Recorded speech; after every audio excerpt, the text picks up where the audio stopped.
So yeah, that is a long trailer for a long game, for a long development, for a very long E3. I don't know what I just saw. Well, that's why we have Ben Moore here. Welcome to Trailer Score, everybody. I'm joined by Mr. Ben Moore. Hi. Who is here because Kyle Bossman doesn't want to be. Yeah. Kyle Bossman wanted to avoid watching this trailer or anything from Metal Gear Solid 5. So it doesn't matter what Kojima does. Kyle is down. He's going to buy this game. I am definitely going to check this game out. I played this at Judges Week. I have a little bit of a sampling of this game, but Ben, you know a lot about this game. I do. I know you're hesitant in spoiling this for people, so tread lightly when talking about some of the stuff that we're his looking life at. away to not spoiling it for people. To maybe fill Bloodworth and myself in on maybe some clues as to what's going on in this crazy trailer. I feel like, and I can say this without spoiling anything, Kojima gives you a lot here. There's so much in this, and the way that he frames it, I think is brilliant, where he's talking about the power of words. And every single, like this, what's so incredible to me about this trailer is it's not just there to hype you up. Every single shot, every frame has a purpose, and if you think about it, if you reflect on why he's showing you these things and why he's showing you in this certain sequence, it all makes sense, and it all ties back into that central theme of language. And language is something that we're familiar with in the Metal Gear series, Lolly-Lully-Lo, Lord knows people talk a lot in Metal Gear games, and you're lied to a lot. People mince words, people say things, and then later you correct them, and they're like, well, I wasn't actually lying technically, because, there's a lot of like people faking, their voices and stuff like that, pretending to be other people. So this is something that we've heard of before, and the game is really in an interesting spot to kind of foreshadow events that are going to eventually happen in Metal Gear and speak to events that have happened in the past, because this follows Peace Walker and Metal Gear Solid 3. Right, and that's what makes this trailer and Phantom Pain such a fascinating game, is because we know the end, right? We know that this story continues on through Solid Snake, through Liquid Snake. What makes this interesting is the in-game isn't the point. While as cool as that last shot is, this is the story of a man who was destroyed by the world around him. And so now, as it said in the trailer, retaliation breeds retaliation. This is him striking back. And you said that Metal Gear Solid is a game that has a lot of talking, and you're right, but outside of the very last shot, who doesn't speak?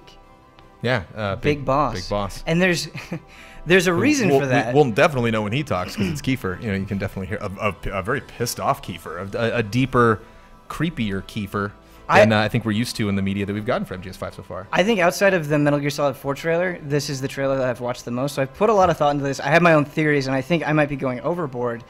But Big Boss doesn't say a single word throughout the entire trailer. And if you kind of go back to the MGS4 trailers, it was Snake establishing the tone, saying that war has changed and that he is out of place, and he was putting himself in there.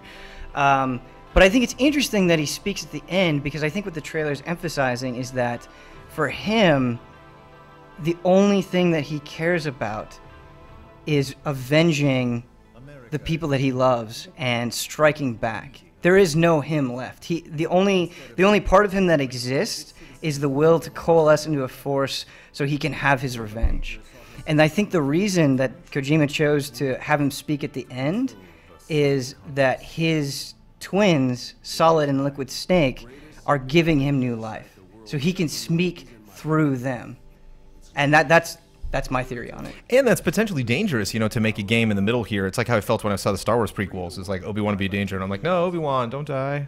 You're just like, what's going to happen. Ocelot's fine. Like, everybody's going to make it through it. Like, Ocelot is going to suffer a worse fate down the road. And so it could potentially take a lot of the, take a lot of the steam out of everything. Take a lot of the excitement out. Yeah. But I mean, so I like that they're really focusing on all of these new elements. Skullface, is that his name? Mm-hmm. There seems to be an uneasy alliance between him and Boss. They definitely set him up in the first trailers as somebody who's conspiring against Boss, or somebody that these two are definitely not working together.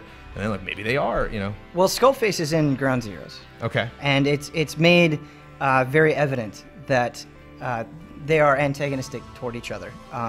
And that's kind of been the way that we've seen it this entire time. And so it's interesting that we see Skullface and Big Boss side by side. And if you think about the tone Skullface has throughout the trailer, it's not aggressive, it's not villainous, it is an explanation. It is like the way that he says it, it's like he's trying to make you understand something.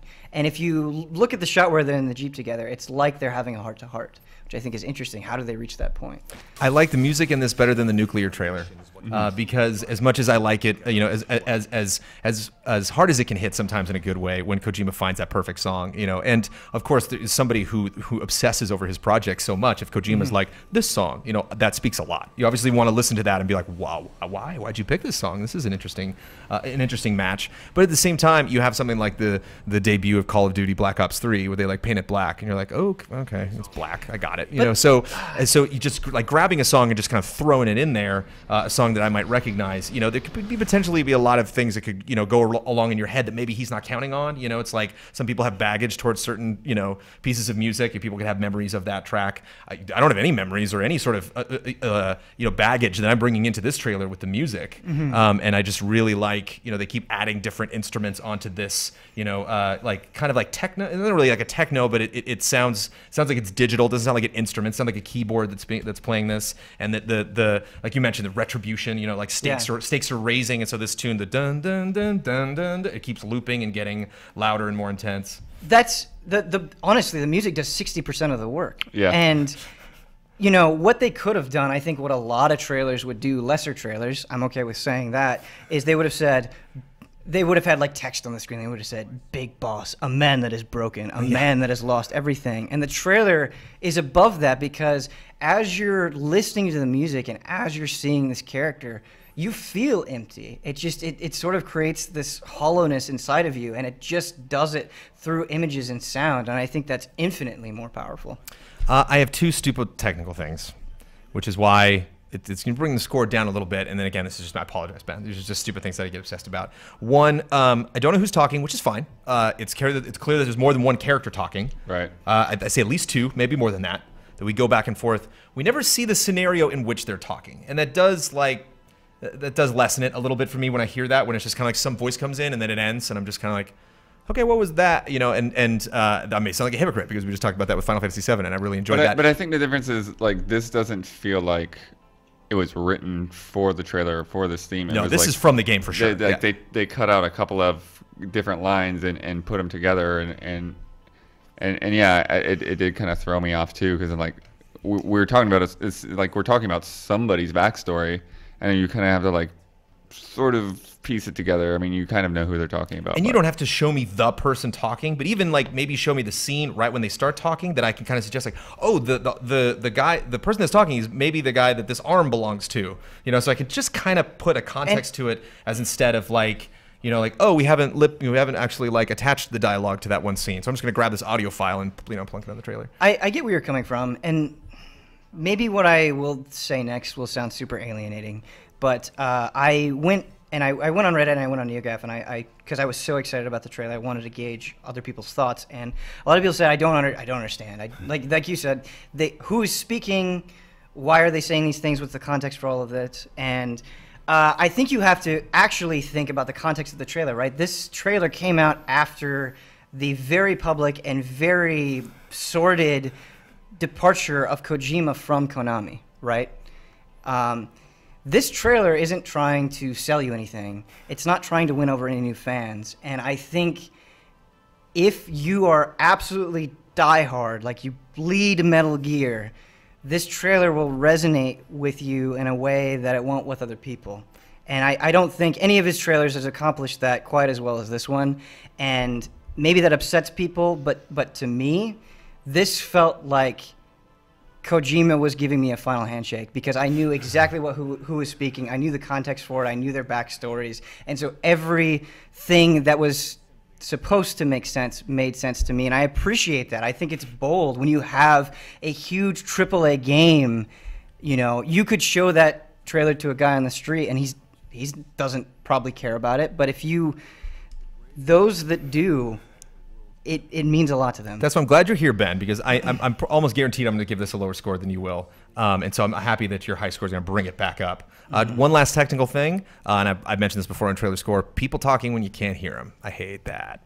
I hate, you know, just cutting to Miller and having him be like, I'm just like, what, Miller? What did you say? You know, it's like, just if you're going to grab a shot and I can't hear what they're saying, don't show me lip movement. That just seems, that's it. I mean, Ian, you're in the room for this trailer score. This just seems amateur hour. You know, it's just like Kojima. You must have 80,000 shots of Miller. You literally only could pick this shot where he's saying something that I can't hear. It depends, I think. I get what you're saying, that but bugs me big time. Every single time they show Miller, they show him like suffering in an extreme way, you know. And I think it was important that they showed that Miller was blind. I think it was important that they showed that he lost his arm. I think it was important that they show him on the gurney. Right. You know, that's... I'm just talking about the moments where you can see that he's saying something, but you can't hear what he's saying. Right. So you have that like mix, or a question of like, was that supposed to be that way? Or, you know, like the Miller was in the part of the demo that I played before E3, and like there were tons of just long shots of Miller injured, like looking out of the inside of the helicopter. It's like, why didn't you use that? Why did you have to pick a shot where showing me some conversation that I can't hear? Again, me being super picky, it's just something that bugs me. Something that I try to strive to like work around whenever I'm doing things or picking shots for like montages and. I feel like I'm gonna think about an answer to this for the next few days. We're gonna bring the score up. Which is fine, because I'm still gonna give it a darn good score. This is a 9.4. This is a very excellent, moody, a Ben Moody trailer. Loved the music, loved the style, there's so many great questions that this brings up. Not to mention a big question that even someone like me who didn't finish Metal Gear Solid 3, who didn't play Peace Walker, who's, you know, maybe this is not the top game that's on my radar. That ending was like, yeah, like that was a tuning fork of an ending. Like, oh yeah, I'm feeling that. Think about how seriously this trailer takes itself. How dire it makes every single sequence, and it accomplishes that, right? I feel like I watch so many trailers where it's like, in a dark and gritty world, you will see these horrible, violent acts, and I just don't care. But this had an element of intrigue, an element of intellectualism. It was talking about how language affects war and how it affects us as a society, and that in and of itself is way more interesting than just showing people suffering. It makes you look at it in a different way, and I don't know. What's it gonna be? Give me a score, dude. Yeah, it's easily a 10. Oh, we're throwing them out. You get a 10. You get a 10. Yeah, I mean, I think some of the things that bothered you bothered me as well. I've never been a fan of Kojima constantly throwing titles and words up on the screen. Yeah, that's his thing. I was going to bring that up, but I'm just like, that's so his thing. Yeah. Honeyed espionage is the best. I love that. I'm like from Metal Gear Solid 3. Remember? Honeyed espionage. Like, what a guy. Yeah, it was like sometimes, it's like, yeah, sometimes they fit, and sometimes they're like, what is that? You would have been better off without that title there. And then just sometimes the looks, you know, whatever.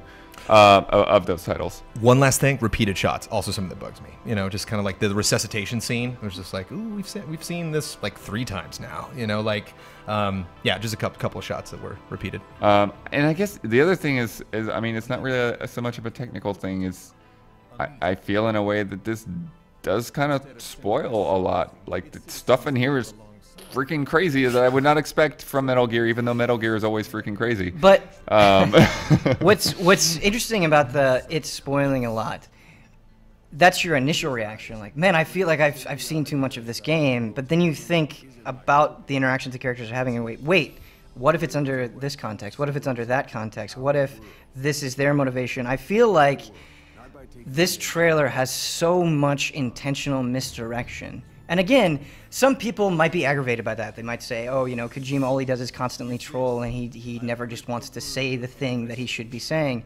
But that's so much more interesting to me. This is a trailer that I can go and I can look at and I can analyze and I can think about, right? And I can look at it from so many different angles, and that's better than just having one interpretation, I think. Give me a score, Blood. Give me a score. I'm going to go 9.2. 9.2. We're still in the 9s. That's gotta make you feel good. It doesn't. It's a 10 trailer. It's a 10 trailer. I do really like that music, though. It reminded me of the last Max Payne, and then I saw the date and it was like, oh, yeah, they were probably inspired by this. 9.5 for the Metal Gear Solid 5 E3 2015 trailer. How many more trailers are we getting for this, Ben? Maybe one more big epic they'll one definitely right do a before launch lunch. for sure. Yeah. They'll probably do one before that too. Yeah. This is the one that Gamescom. matters. Also, does a great job. You know, Silence is a character I'm not like that familiar with, but they've introduced her well in the media Quiet. so far. Quiet. Quiet, sorry. Don't tell me to be quiet. But it's kind of fun, like to put her in those moments and see close-ups on her and compare that to the dialogue, you know, to the narration, and try to figure out like what kind of meaning they're suggesting there. Obviously, lots of stuff going on here. Kojima doesn't just like make a trailer. Like he puts lots of thought into it and produced it himself. And thankfully, his name is on it, which is something that we can take for granted. Thank you, Ben, for stepping in on this special episode of Trailer Score. Thank you, Mr. Bloodworth. you. And thank you guys for watching. We'll see you next episode.